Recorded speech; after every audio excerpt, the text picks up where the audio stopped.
Sejam todos bem-vindos, bem-vindas ao Café com FI, o seu espaço para conversar sobre fundos de investimento listados na Bolsa.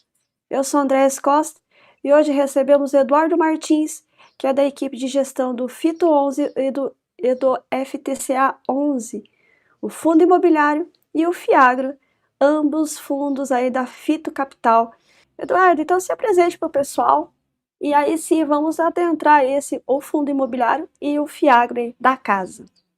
Perfeito. Meu nome é Eduardo Martins, eu sou aqui da Fito Capital já desde 2020, sempre à frente dos fundos estruturados da casa, né? Primeiro o Fito 11, que é o nosso fundo imobiliário que existe desde 2013, e do FTCA 11, que é o nosso FIAGRO, que também já existe desde 2021. Né? Dois fundos de crédito com estratégias um pouco diferentes que a gente vai poder explorar um pouco aqui nesse vídeo. E um pouco sobre mim, eu já estou no mercado financeiro já há 15 anos, né? Uma trajetória longa em crédito corporativo, em estruturação de operação. E a gente está num momento novo aqui na Filtro Capital, e estamos bem animados aqui com os produtos e o momento. Vamos aí adentrar primeiramente ao FITO, aí depois a gente conversa sobre o FTCA 11. Dado que o FITO 11, Eduardo, vem sendo negociado consistentemente abaixo do valor patrimonial, o desconto atual se justifica por risco de crédito ou pode ser interpretado aí como uma assimetria de oportunidades existentes que se abriu aí no mercado de fundos imobiliários? Não, certo. Então, o nosso fundo imobiliário, né, o Fito 11, ele realmente está sendo negociado com deságio. Hoje, né, a data de hoje, dia 22 de julho de 2025, a gente está com deságio em torno de 15%. Esse é um deságio muito elevado para o nosso histórico, tá? Normalmente, não só o nosso fundo, né, quanto os demais fundos imobiliários, eles normalmente são negociados ao redor do valor patrimonial. 2% ou 3% para cima ou para baixo do valor patrimonial, né? E hoje a gente está vendo esses deságios bem elevados, né? E o nosso, como eu disse, né, a gente está com 15% de deságio. E o nosso entendimento, isso é mais uma questão relacionada ao contexto macroeconômico do que em relação aos fundamentos do fundo em si. Né? Então, só fazendo uma contextualização, né? A gente está vendo um momento econômico bem complicado, né, aqui no país, com todo o desequilíbrio fiscal das contas públicas, a gente está com a inflação consistentemente acima da meta, desvalorização do real, né, e desde 2023, né, vindo um movimento que vem se acentuando nos últimos meses, de migração de ativos de renda variável para ativos de renda fixa tradicional. Né? Esse movimento que já vem acontecendo há bastante tempo, né, mas foi acentuado a partir de outubro, novembro de 2024. Né? E com isso, atualmente, a gente está vendo uma distorção muito grande entre preço dos ativos, né, na tela e o valor real desses ativos. Né? Então, vou fazer um comparativo aqui. Você vê muito fundo imobiliário 100% adimplente, com operação cheia de garantia real, com as razões de garantias acima dos patamares mínimos. Você vê, por exemplo, o fundo imobiliário de tijolo 100% alocado, e ainda assim você vê esses deságios todos nos preços em tela. Isso basicamente é uma questão de momento de mercado, né? Tem uma questão realmente de movimento de manada, é aquilo, quanto mais o preço cai, mais gente fica assustada e quer vender. Né? E como esse mercado de fundo imobiliário, de fiagro, ele é um mercado de muita pessoa física, né? E nem todos querem entender muito o fundamento por trás, qual o racional por trás das movimentações, isso acaba gerando uma espécie de realmente aversão a risco. Né? Então, pô, melhor vender agora antes que caia mais. Com isso, o preço vai sempre caindo. Então, esse é assim, um cenário que, enfim, vem se desenhando ao longo dos últimos 2 anos e vem se acentuando nos últimos 6, 7 meses. Tá? E como eu disse, tem uma distorção entre valor real dos ativos e preço, né, em relação ao Fito 11, né, vou falar um pouquinho sobre o fundo. Esse é um fundo que já existe desde 2013, tá? Ele tem uma tese, a mesma tese basicamente desde então, né, que é basicamente investir em ativos com lastro pulverizado, em CRIs indexados à inflação e com operações sendo autoliquidáveis, né? Então a gente tem um fluxo por trás de recebíveis que garante o pagamento da dívida do CRI. Né? E por fim, óbvio, né, a gente tem toda a operação que nós temos aqui tem garantias reais. Então todas as operações hoje nossas, elas estão saudáveis, né? A gente tem uma operação só que está inadimplente, mas depois eu comento ela, que é o CRI Manhattan. Mas em linhas gerais, a gente está com todas as operações saudáveis, pagando os PMTs normalmente. Se vocês olharem o histórico aí do Fito 11 nos últimos 12, 24 meses, é um histórico de pagamento de dividendo bem consistente. A gente não tem tanta volatilidade, apesar de ser um fundo IPCA, né? E obviamente, né, a gente tem uma volatilidade do IPCA mês a mês, ainda assim a gente está conseguindo entregar um dividendo bem consistente nos últimos 2 anos. E é aquilo, né? Alguns dos indexadores principais dos fundos, né? Que é interessante as pessoas olharem antes de investirem, que eu posso falar aqui um pouco do Fito 11. Primeiro, a razão de garantia da operação sobre o saldo devedor, né? Quanto você tem de fluxo dessa operação, né? Quanto você tem de recebível frente ao pagamento dessa dívida como um todo, né? E todas as operações que nós temos aqui têm uma razão de garantia acima de 100%, né? Então você tem um fluxo necessário para pagar a sua dívida. Grande parte das operações aqui tem um fluxo acima de 120%, né? Então tem uma gordura, né, que garante que qualquer inadimplência do lastro não afete o CRI, né? Então isso é algo muito positivo. Além disso, aqui no Fito 11, quase todas as operações já estão com obras sendo 100% concluídas, né? As que não estão muito próximas a isso, né, acima de 80%, 90%. A gente tem um ou outro caso que está com obras em torno de 40%, mas são casos muito pontuais, operações que a gente tem um risco de crédito muito controlado. E além disso, né, a gente tem uma condução bem conservadora aqui dos fundos, tá? Então, por exemplo, no Fito 11, a gente não trabalha com fundo alavancado, tá? O fundo não é alavancado. A gente, como eu disse, né, a gente só tem uma operação que seja autoliquidável, né? Então você tem um fluxo plugado na operação que garante o pagamento dela, né? Então ela consegue ser pré-pago por ela a si mesma, né? Você não depende da performance financeira de uma empresa, né? De um balanço para pagar a dívida, então isso é algo bem positivo. Além disso, a gente entra só em operação de primeira moradia, tá? Com raras exceções, mas de maneira geral a gente entra em operação de primeira moradia. Então é aquilo, né? No momento econômico, enfim, mais difícil, né? As pessoas, pô, acabam atrasando o cartão de crédito, atrasam a conta do celular, mas a casa própria dificilmente atrasa, né? E além disso, como eu comentei, né, a gente tem sempre uma gordura, um excesso de recebíveis frente ao saldo devedor. Então esses são alguns parâmetros que a gente segue, que são mais conservadores e garantem certa tranquilidade para o nosso fundo. E reafirmo, né, que a gente entende que realmente a cotação hoje está realmente desconectada dos fundamentos do fundo.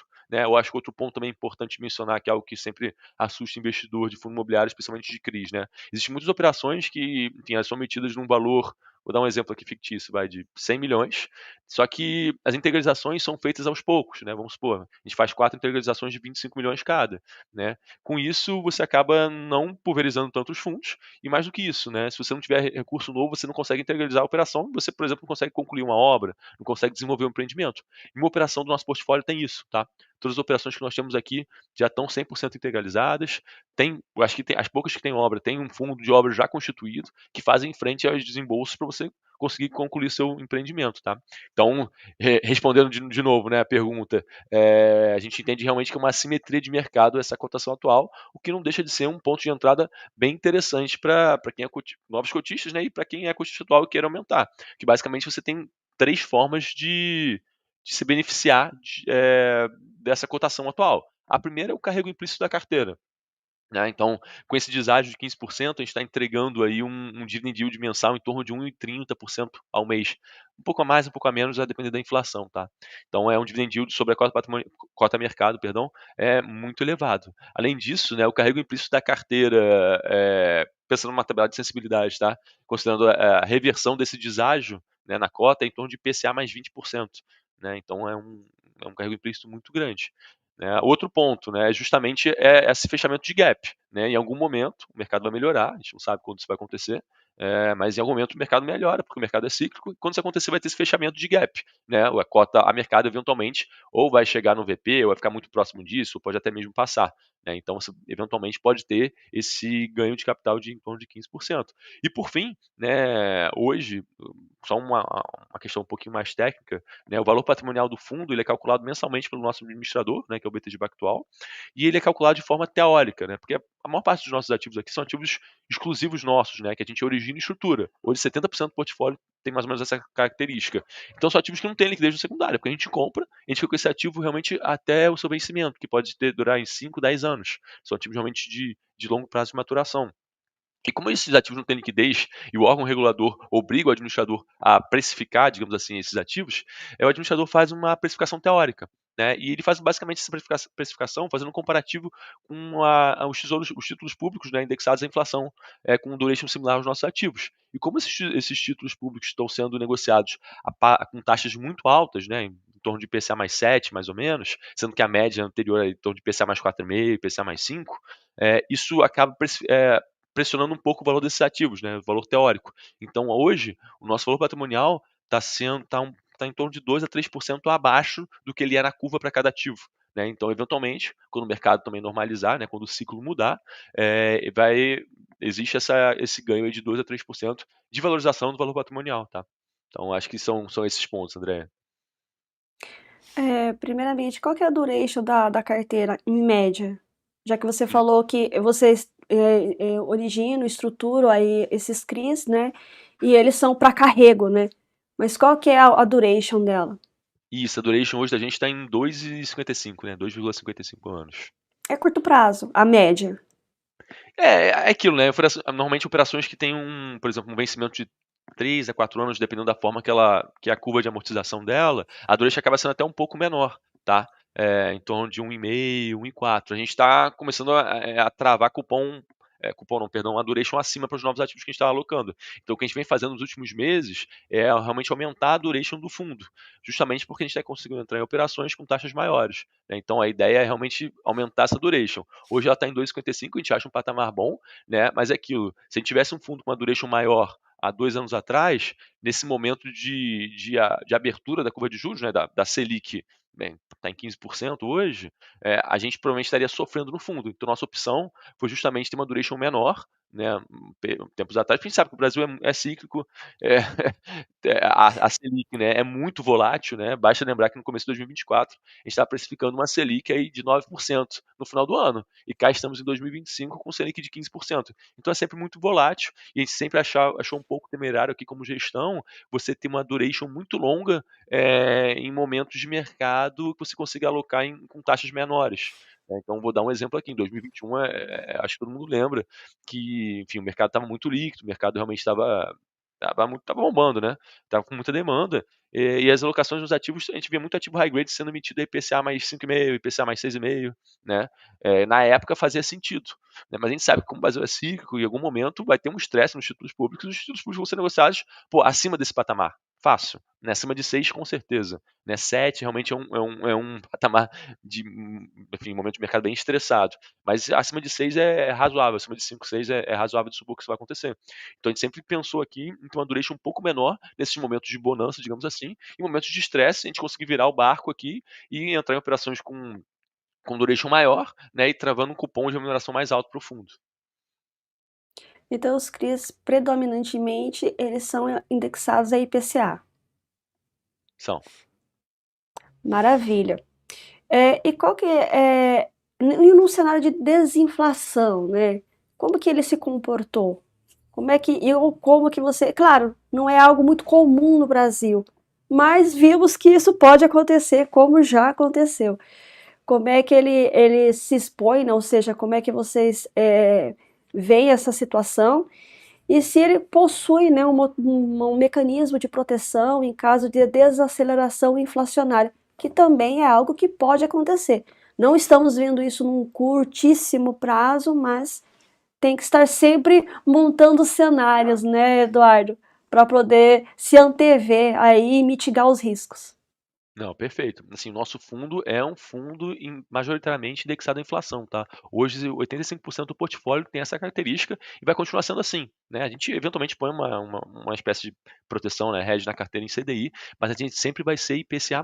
Por quê? Porque a gente realmente entra em operações do ramo imobiliário, né, do setor de real estate. Então, são operações de empreendimentos, de loteamentos, empreendimentos específicos que a gente realmente entra nesse risco de um imobiliário. Como são operações de prazo maior, é normal que elas sejam IPCA, e a gente não vai mudar a característica do fundo. Então, naturalmente, né, o fundo aqui que a gente entrega de remuneração para o nosso cotista o cupom de juros, que a gente consegue ter previsibilidade, digamos assim, né, porque aquilo a gente, enfim, é como se fosse garantido mês a mês nas PMTs, e tem um componente variável, que é o cupom da inflação, né, que é a inflação do mês. E realmente, a inflação é bem volátil, isso pode eventualmente afetar o dividendo, né? Como a gente faz para mitigar isso, né? Primeiro, eu acho que antes de responder isso, vou só fazer um paralelo aqui, explicar um pouco sobre risco de crédito do fundo, né? Um dos maiores erros que pode acontecer numa operação de dívida é você ter um descasamento entre lastro e o ativo, né? No caso, o CRI. Né? Então, vamos dar um exemplo aqui. Vamos supor que você tem um CRI que ele paga inflação, paga IPCA, né? Enfim, o CRI remunera IPCA+, e você tem um LAT que remunera, não sei, vamos supor, IGPM+.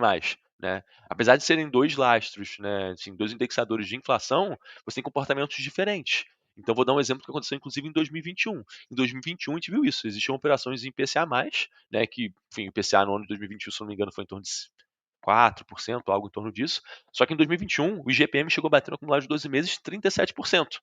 Aí imagina o descasamento que você teve, né? Isso vale também para operações comparando o IPCA com o CDI. Então, o que a gente busca aqui sempre é ter um lastro alinhado com o ativo, que no caso é o CRI. Né? Então, naturalmente, é difícil você pegar uma operação, um mecanismo que o pessoal costuma utilizar, que a gente entende que pela legislação não seria nem permitido, é você travar essa variação da inflação só para variação positiva. Então, vamos supor, num mês que eventualmente você tem uma inflação negativa, o CRI não pegaria essa inflação negativa porque ele ficaria zero na correção monetária.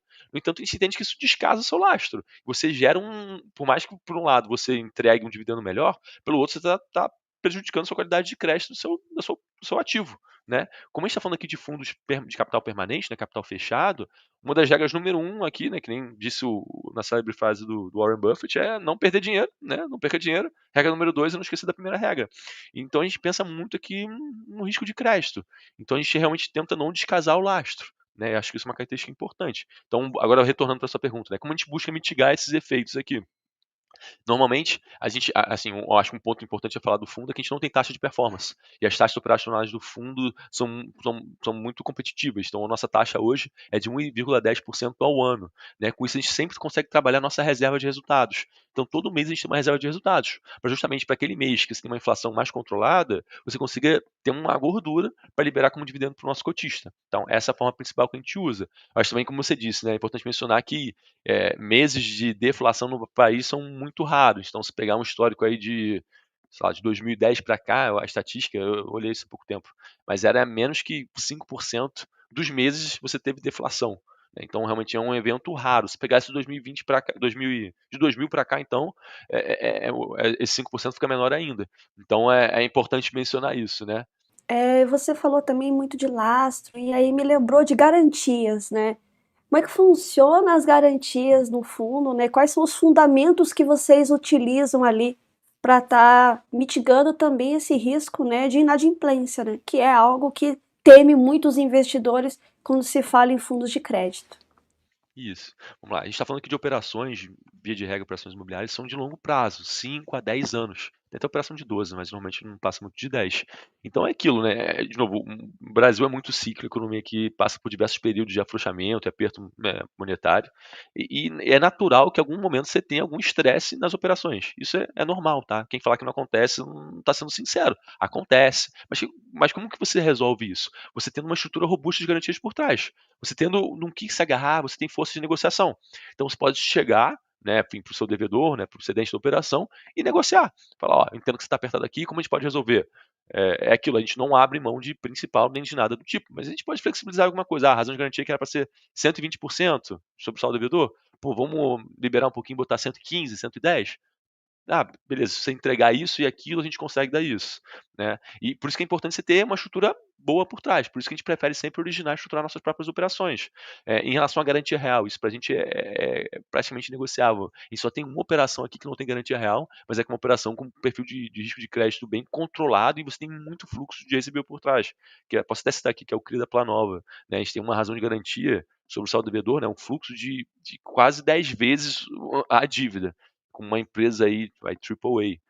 Então, essa é uma exceção, mas via de regra a gente tem muita garantia real nas operações, né? E isso é fundamental para você ter força nas negociações. Então vou dar um exemplo aqui do CRI Manhattan. Eu comentei que é o único ativo que está inadimplente, mas no último relatório, quem quiser acessar, enfim, fique à vontade, a gente botou uma atualização do CRI, porque justamente explicando que o CRI passou por uma dificuldade, o devedor passou por certas dificuldades, e a gente conseguiu fazer algumas negociações. E parte dessas negociações passou justamente para a gente fazer uma permuta de 3 terrenos, que eram garantias adicionais dessa operação, e fazendo a permuta, a gente conseguiu trazer um fluxo para a operação, que vai fazer com que ela volte a ficar adimplente e vida que segue, basicamente. Obviamente, tem outros ajustes que vão ser feitos na operação, mas de maneira geral, a gente está conseguindo arrumar a operação justamente utilizando essas garantias adicionais nela. Então, por exemplo, essa operação tem uma razão de garantia sobre o saldo devedor de 230%, entre fluxo e garantia real. Então, é muita garantia. É aquilo, no limite, se der tudo errado, você vai lá e executa.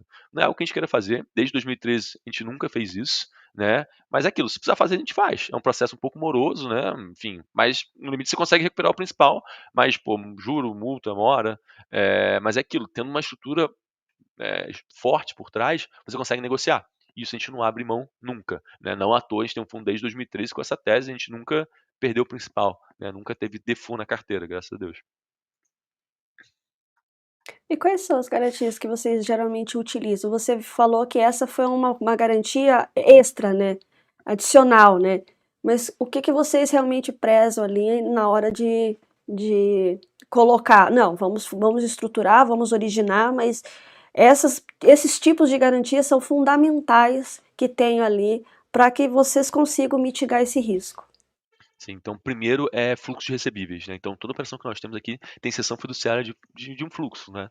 Porque, de novo, por que que isso é importante? Porque a gente entende que isso mitiga muito o risco de crédito, dado que esse fluxo normalmente que a gente pluga nas operações, de operações ou de loteamento ou de corporação, são fluxos com lastros pulverizados, né, então você não tem só um ou 2 pagadores desses boletos, digamos assim, você tem 100, 200, 300 pessoas por trás pagando todo mês, né, e isso mitiga muito de risco de crédito, porque estatisticamente é pouquíssimo provável que, pô, 100% das pessoas deixem de pagar isso. Isso, pô, pode acontecer num eventual cenário catastrófico que você tem um problema com o empreendimento em si. Mas quando a gente faz muito uma análise do empreendimento em si, quando a gente entra numa operação, a gente vê, bom, onde esse empreendimento está localizado, quem é o público-alvo, qual é a tabela de vendas, faz sentido para a região? Se tiver que vender esse lote, ou esse apartamento, essa unidade, qual é o valor de venda forçada?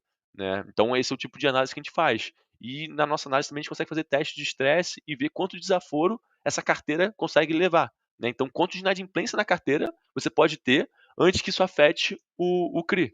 Né? Então, essa é algo importantíssimo. A gente tem que ter um fluxo por trás, né? Uma seção fiduciária de recebíveis por trás. Toda operação nossa tem isso. Tá? Além disso, a gente sempre tem a alienação fiduciária ou das cotas da SPE, né, dos empreendimentos, ou das holdings, ou dos imóveis. Isso sempre tem que ter. De novo, eu dei esse exemplo do CRI Manhattan, é um exemplo clássico. A gente precisa, ainda bem que a gente estruturou uma operação justamente prevendo que se eventualmente tiver algum cenário de estresse, assim, de novo, crédito faz parte da vida de crédito, né? A gente ter algo com que negociar. E aquilo, garantia real. É sempre importante você ter um imóvel por trás. Você tem isso diretamente imóveis, como eu disse nesse caso do Clima Rata, que a gente tinha uns 5 terrenos, sendo que 3 a gente conseguiu fazer a permuta, ou você tem a aliança fiduciária do empreendimento, né, que enfim, é direto, enfim, é indireto, mas é direto, né, você consegue executar isso facilmente, as cotas dos empreendimentos. Então são essas, pô, duas garantias as principais, né, então a cessão fiduciária dos recebíveis e a aliança fiduciária ou de terrenos ou das cotas de SPE, que são donas dos terrenos. Obviamente, além disso, a gente sempre entra com aval, né, com obrigação dos sócios, né, nas pessoas físicas dos empreendimentos, né, dos sócios, dos seus cônjuges, familiares, todo mundo está envolvido na operação, eles entram lá dando fiança, com obrigação, aval, isso é importante também, é uma garantia adicional. Além disso, toda operação, como eu disse, né, tem um instrumento aqui que não seria uma garantia em si, né, mas faz parte da estrutura de garantias, que são essas razões de garantia, esses gatilhos de sobre-garantia. Então, a gente sempre coloca em operação no mínimo, uma razão de garantia sobre o saldo devedor da operação de 120%. Então, isso sempre garante que vai ter um excesso, né, de recebível frente ao saldo devedor. O que acontece? A carteira, o lastro, ele é vivo. Né? Tem mês que você tem mais que 120, tem mês que você tem menos. O fato é, quando você tem menos, você pode pegar o excesso que esse devedor recebe mês a mês, né? Porque é aquilo, o cara tem uma dívida de 100, a gente recebe 120, eu pego dos 120 que eu recebi, eu pago 100 do CRI e os 20 voltam para ele mensalmente, né, para o devedor. Se abaixar desse nível, a gente pega o excedente dele e usa na operação para amortizar a operação e pagar a operação. Né? Então, uma estrutura que funciona super bem e a gente preza muito por isso. Além disso, a gente tem sempre fundo de reserva, né, de pelo menos 2, 3 PMTs, tem fundo de despesa, normalmente de 4, 5 meses de despesa, e quando você tem obras, você tem um fundo de obras que é de pelo menos 115% do saldo remanescente para conclusão de obras. Tá? Essa é a nossa estrutura principal, assim, que a gente gosta de usar. E por isso que é importante, né, em relação ao fluxo, né, ser muito sacado, né, ou seja, ter muitos devedores ali para justamente mitigar, né, ou seja, ser bem pulverizado nesse sentido, né. Sim, sim, acaba você entrando no risco estatístico, por exemplo, eu vou dar uma operação que nós temos aqui, que é o nosso maior risco do fundo, tá? É o CRI Marechal. Essa é uma operação que tem uma razão de garantia sobre o saldo devedor de 180%, né? Então é muita garantia, é muito fluxo que a gente tem nessa operação mensalmente. E além disso, esse é um loteamento lá na região metropolitana de Maceió. em Alagoas. E é um empreendimento de 1.000 lotes, tá? E desses 1.000 lotes, 900 foram vendidos. Então você tem 900 pessoas pagando o seu lote. É muita gente. Pô, pensar que você vai ter uma inadimplência de 400 pessoas deixando de pagar, sim, possível tudo é, né? Mas é altamente improvável, né? Então a gente gosta de trabalhar com isso. O risco estatístico atrai bastante a gente. E localização, tá espalhado pelo Brasil todo, né, não tem um risco também em relação à concentração em termos geográfico. Sim, a gente não tem nenhum tipo de preconceito com região, tá? Obviamente, a gente não quer ter tudo, enfim, uma localização representativa no fundo, mas a gente olha operação em todo lugar. Então, a gente tem operação em Manaus, tem operação em Fortaleza, Teresina, Maceió, tem em São Paulo algumas, Minas Gerais, Goiás, no sul a gente tem Rio Grande do Sul, tem Santa Catarina. Então, a gente olha de tudo, não tem nenhum tipo de preconceito, não. O que, como eu disse, né, o que a gente olha mesmo é o empreendimento imobiliário em si. Sim, qual é a região que ele está localizada, não a região só a cidade, mas o bairro que ele está localizado, quem são os concorrentes ao redor dele, né? Como eu disse, o preço utilizado de venda está certo? Quem é esse público-alvo? Qual é a faixa etária desse público-alvo? Qual é a renda desse público-alvo? Né? Por exemplo, a gente tem uma operação aqui, que é o CRI Canyons, que, pô, 50%, quase 50% dos compradores desse empreendimento são funcionários públicos. Sim, óbvio que você pode ter algum problema, enfim, a vida das pessoas, mas é pouco provável, né, que essas pessoas deixem de pagar o loteamento, dado que eles têm um fluxo de renda super previsível, né? Então, esse é o tipo de coisa que a gente olha. Então, assim, mais do que a exposição geográfica, a gente olha o empreendimento em si, a gente olha muito a questão micro de cada empreendimento. Mas, como eu disse, né, a gente não quer ter uma concentração do portfólio só em pouquíssimos lugares, a gente quer diversificar ao máximo. Maravilha. Em relação, também ao risco de pré-pagamento, né, nós falamos aí, né, dessa pulverização, do possível problema que possa ter em relação à inadimplência, você falou que mitiga isso com estatística, né, ou seja, ter um multi-sacado, ou seja, vários devedores justamente para estatisticamente, né, ser controlado, né, 50% de 900, como você colocou, realmente é algo que é improvável, mas tem que colocar ali na balança e por isso que vocês gostam desse tipo. Mas e o risco de pré-pagamento e amortizações antecipadas? Como é que elas podem afetar negativamente a previsibilidade do yield ao cotista e como é que vocês também mitigam esse risco aí que também assombra não só os gestores de crédito, mas os investidores também daquele fundo? Então, esse risco depende muito do momento de mercado, do ciclo de mercado que você está. Atualmente, tudo que a gente quer é que as operações que nós temos no portfólio comecem realmente a amortizar mais rápido. Por quê? Né? Por exemplo, a gente tem muita operação aqui, se vocês olharem o nosso relatório, vocês vão ver que no código IF a gente tem muita operação que começa com o número 21, 22. São operações que a gente realmente alocou em 2021 e 2022. E naquela época, uma operação de loteamento, saindo IPCA mais 9,5, 9, era uma excelente taxa, era uma ótima taxa. Isso naquele cenário que a Selic, enfim, não lembro, mas estava em um dígito, né, o patamar. Hoje, né, aí pula, vai de 2022 para 2025, hoje a Selic está em 15%. Se eu entrar em uma operação em IPCA mais 9, né, é um patamar bem baixo. Então eu só estou olhando a operação IPCA mais 12, IPCA de 11 para cima, né?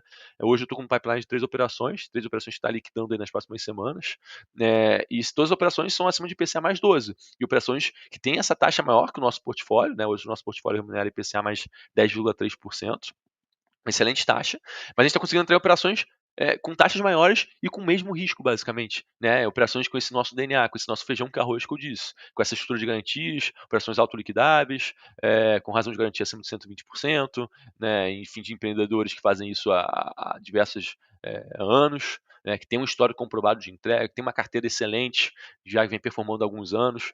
Então, a gente está conseguindo entrar nessas operações com taxas maiores, justamente assim, utilizando recursos provenientes desses pré-pagamentos, dessas amortizações extraordinárias. Então, nesse momento, pelo menos para a gente, é excelente que isso aconteça, tá? Então a gente não enxerga nem como um risco, como eu mencionei até no início da entrevista. Hoje a gente está se aproveitando, né, dessas operações que a gente está entrando com cupom maior, justamente para travar uma duration mais alta, né, no fundo, e com isso você garante uma remuneração melhor para o fundo no longo prazo. Então, atualmente, está sendo excelente isso para a gente, tá? A gente realmente está conseguindo travar uma duration maior com cupom maior que nós temos no portfólio e garante uma remuneração melhor para o nosso cotista, sem necessariamente aumentar risco, né? Então, eu acho que isso é um pouco importante, é bem importante, né? Agora, só fazendo um paralelo, se a gente tivesse em outro momento de mercado, Selic caiu aí para, sei lá, 7, 8%, tá tendo uma migração gigante aí de renda fixa para renda variável, todos os fundos estão com ágio para caramba, o mercado está muito líquido, todo mundo demandando CRI, com isso as taxas do CRI vão começar a cair, e os ativos que você tem hoje na carteira, que pagam IPCA mais 12, começarem a ser pré-pagos, amortizados mais rápido, você vai ter mais caixa e vai ter que colocar em operações com cupom menor, né? Então, esse é um pouco de momento. Hoje a gente está num momento excelente para isso acontecer, tá? Maravilha, Eduardo. Agora vamos falar do Fiagro, né, o FTCA 11, que possui uma carteira de CRAs e como é que vocês avaliam a qualidade desses CRAs privado em um cenário de volatilidade climática e pressões logísticas e eu acrescento tarifárias, né, Eduardo, que entrou essa agora no bolo, né? É, é sempre uma caixinha de surpresa aqui no Brasil, né? Eu sempre comento com o pessoal aqui que é difícil traçar um cenário aí para 3, 6 meses à frente. Né? Que parece que a cada semana ou a cada 10 dias você tem uma novidade. Seja interna, seja externa, sempre tem alguma coisa acontecendo que afeta realmente a sua previsibilidade, né? A sua expectativa de alguma forma. Não à toa a gente está com esse momento de completa incerteza, né? Então, falando um pouco sobre o FTCA 11, tá? Como eu disse, é um fundo que já existe desde 2021, né? E a gente tem uma tese bem diferente do Fito 11, tá? Enquanto o Fito 11 é um fundo que a gente origina, estrutura operação, é um fundo, enfim, maior, 3 vezes maior que o FTCA 11. No FTCA 11 a gente trata muito ele como um fundo, digamos assim, de crédito mais tradicional, né? Então a gente só entra em operação de mercado, ou primário ou secundário, né? E a gente tenta diversificar muito o fundo. Então, fazendo um comparativo, tá? Enquanto o Fito 11 tem um patrimônio, né, 3 vezes maior que o do FTCA 11, o FTCA 11 tem mais ativo que no Fito 11. Então é um fundo mais diversificado, mais pulverizado. A gente tenta realmente diversificar, pulverizar esse risco. Hoje a maior concentração do fundo não passa de 6%, é 5,6%, se eu não me engano, e o resto dos ativos estão girando entre 2% e 4%. Nosso objetivo aqui de médio prazo é trazer que a maior concentração não passe de 4%. Realmente a gente quer o fundo mais diversificado possível, né? Como você comentou, né? Tem muito risco no agro, né, alguns dos riscos tem toda a questão climática que afeta, né, acaba, enfim, afetando a questão da produtividade. Uma das nossas estratégias aqui é também não ceder crédito direto a produtor rural. Hoje tem um ativo só de produtor rural na carteira, que é inclusive um ativo, é o único ativo que está em investimento antecipado, né, mas os demais ativos da carteira estão todos adimplentes, não são riscos diretos a produtor rural, porque como mencionei antes, né, acaba sendo um risco um pouco binário. Ou o cara paga ou o cara não paga, né? Apesar de a gente ter, obviamente, estruturas por trás, né? Tem, por exemplo, essa operação que a gente tem, que foi vencimento antecipado, que é o Cracastilhos, ela representa 5% do PL, mas é uma operação que tem muita garantia real por trás. Então, só a garantia real dessa operação, ela equivale quase 4 vezes o saldo vendedor do CRA, né? Isso é muita coisa. Né? O valor de venda forçado dessas garantias reais equivale ao dobro do saldo vendedor do CRA. Então, aquilo, você consegue se ater essas garantias e negociar, né? Óbvio, se parte para execução, como nesse caso a gente está partindo, se consegue eventualmente ganhar das pessoas, né? Dado que todas essas garantias têm alienação fiduciária, então a alienação fiduciária ela é extraconcursal, né? Não entra eventual proteção jurídica que alguém possa, enfim, pleitear em tribunal. E outro ponto aqui do nosso portfólio, né? A gente tenta, além de realmente diversificar e pulverizar ele bastante, a gente tenta também diversificar ele não só na concentração, como também geograficamente. Então, se olhar o nosso portfólio, a gente está presente em 3 estados diferentes, e a maior concentração hoje é no estado de São Paulo, com uma concentração aí de 20%, tá? Também porque tem operação corporativa que acaba entrando em São Paulo. Mas a gente também preza muito por essa diversificação. E além disso, a gente também tenta sempre diversificar por setor, sendo que a nossa prioridade de setor é setor que, como de revenda de insumos, ou distribuição de insumos, que você tem laço pulverizado. Né? Até fazendo um paralelo com a tese do Fito 11. A gente tem uma operação aqui de revenda, por exemplo, que você tem mais de 1.500, 2.000 produtores rurais por trás. Então, estatisticamente, é muito improvável que metade dessa carteira deixe de pagar. É muito difícil isso acontecer. Além disso, toda operação como essa tem critério de elegibilidade para a gente aceitar o lastro, né, para aceitar o recebível. Então, um desses critérios é pontualidade no pagamento, o histórico dos últimos 5 anos, concentração por devedor. São coisas que a gente realmente olha e isso mitiga também muito o risco de crédito. Além disso, a gente sempre prioriza a operação aqui de série sênior. Né? Então, a gente tem uma subordinação de 30% entre mezanino e subordinada. Né? Então, a gente tem preferência de recebimento. nessas operações. Hoje, mais da metade do portfólio tem essa característica, né? Além disso, como a gente fala de operações, como eu disse, de lastro pulverizado, com fluxo por trás, a gente também continua tendo excesso de normalmente 120%, 130% nos CRAs. Né? Então, para essas operações de CRAs, de revenda de insumos e distribuição de insumos, que é a nossa alocação majoritária no fundo, a gente só entra em operação de série sênior, que tem essa gordura aí de 30% de subordinação, e essas operações são pulverizadas, então a gente tem mais essa gordura adicional de 20% do lastro em excesso. Então, estou falando aqui de uma gordura de 50%, né, para a série sênior que nós temos. Então, isso mitiga muito o risco de crédito, isso faz com que o fundo, enfim, esteja navegando aí relativamente bem nesse ambiente do agro, que vem sofrendo desde 2023, mas que agora realmente está se acertando, digamos assim. Né? Já passou o pior momento, agora é realmente um momento de uma acomodação maior e, enfim, está uma virada de ciclo para o agro. Então, a gente está bem otimista para os próximos anos e otimista com a forma que a gente estruturou o fundo. Né? Realmente foi um fundo que a gente realmente buscou diversificar ele bastante e, enfim, a gente está começando a colher o resultado disso atualmente. E o tarifaço, como é que fica? Se a gente acompanha de perto, né, é aquilo, não tem nada 100% certo, né, ele vai começar a valer a partir de 1º de agosto, e se não tiver eventual enfim, desistência, né, do outro lado, ou postergação desse prazo. O que a gente está observando aqui, né, é que tem os setores do agro mais afetados. Um vai ser o setor de fruticultura, né, que a gente não tem aqui exposição no fundo, então menos mal. O setor, assim, o principal é o de fruticultura, tá? Como a gente aqui tem que estar muito exposto, por exemplo, a setores de café, que é uma commodity, ou soja, isso a gente entende que, por mais que o preço da commodity caia, eventualmente, se tiver uma sobreoferta no mercado exterior que não os Estados Unidos, isso não vai afetar tanto no CRA, dado que a gente está falando de operações pulverizadas e de commodities que têm liquidez. No limite, o produtor rural vai fazer, ou as trades vão fazer, é segurar o estoque e esperar o preço melhorar. Né? Então, enfim, isso é um pouco do nosso racional, tá? A gente não acha que vai ser tão afetado por essa questão do tarifaço, não. E a concentração do Fito 11, como é que tá na carteira? É do FITO 11 ou do FTCA 11? Desculpa. Não, do Fito 11, porque no FTCA você falou que tem os CRAs ali entre 6% e vocês querem chegar a 4%, né? Isso. É, Não, E, no- hoje, e, no- e hoje, no- desculpa. e o Fito 11, como é que tá essa concentração? Isso, então, como eu disse, no FTCA 11 ele é um fundo realmente bem mais pulverizado, porque aquilo a gente não origina operação, então a gente tem hoje uma concentração máxima de 5,5% em um ativo, os demais ativos estão, enfim, em torno de 4% para baixo, sendo que os top 5 maiores ativos, se eu não me engano, do FTSE 11 equivalem a 23% do PL. Já no Fito 11, eu fundo um pouquinho mais concentrado. Então, hoje o maior ativo tem uma concentração de 8%, mais ou menos, e os top 5 maiores ativos representam em torno de 37% do fundo. Mas, como eu disse, são ativos que a gente originou, a gente estruturou, então a gente tem uma confiança muito grande nesses ativos, né? A maior parte deles tem essa característica. É uma maravilha. E qual que é a duration da carteira dos CRAs, do FTCA 11? É menor, então está girando em torno de 1,8 anos. Porque é aquilo, né? Os CRAs são operação de prazo menor, normalmente 4 anos, né? Dificilmente vai passar disso. Então, são operações indexadas ao CDI, né? Atreladas ao CDI. Então, naturalmente, são operações com uma duration menor. Né? Além disso, diferentemente de CRIs, você tem sempre um pagamento de amortização mensal, a amortização do CRA é um pouco mais espaçada, ou pode ser semestral, anual, isso acaba também afetando a duration, mas é uma duration menor.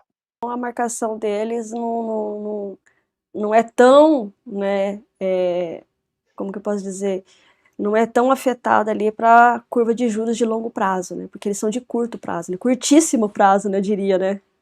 Não, perfeito esse comentário, porque agora vale a pena eu comentar aqui sobre uma principal diferença entre o Fito 11 e o FTCA 11 é que o Fito 11, a apuração do resultado dele é pelo regime caixa, já do FTCA 11 é pelo regime contábil. Então, como você mencionou, né, qualquer, enfim, volatilidade na curva de juros vai afetar a precificação desses ativos. E afetando a precificação desses ativos do FTCA 11, naturalmente vai afetar, inclusive, a minha distribuição de dividendos, além do valor patrimonial. Então isso é algo que a gente toma cuidado, não à toa a gente tem essa duration bem controlada, bem reduzida, justamente para eventual precificação não afetar a rentabilidade do fundo. Então isso é algo que a gente toma cuidado, bastante cuidado. Não à toa a gente reduziu a duration e aumentou a diversificação do portfólio, tá? Justamente para não ficar suscetível a eventual marcação ao mercado. no agro, né, nos fiagros, geralmente é competência? Ou vocês é que decidiram ali junto com o administrador fazer esse tipo de regime?